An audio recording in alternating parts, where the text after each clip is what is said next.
नहीं भाई, मैं अखबार नहीं पढ़ता। मेन्यू है। कोई बात नहीं, ले आओ 1 प्लेट। सर ये मेन्यू है, इसमें देखकर बताओ आपको क्या खाना है। चाउमीन है? कितने रुपए प्लेट? 150। 15 रुपए? 150 रुपए। ये देखो 2 रुपए का क्या है, ले आओ। पेज नंबर है वो। स्वाद तो अच्छा है ना? ये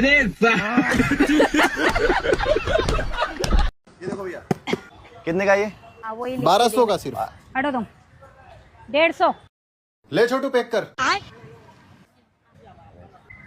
बहस करने का कोई फायदा नहीं है, छोटू चल।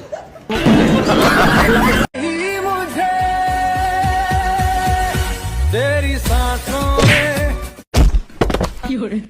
प्यार मोहब्बत अपनी जगह है, गुटके से मजाक नहीं। भैया ये ड्रेस कितने की है? 10,250। ठीक है, पैक कर दीजिए। ठीक है। देखो भैया, 10,250।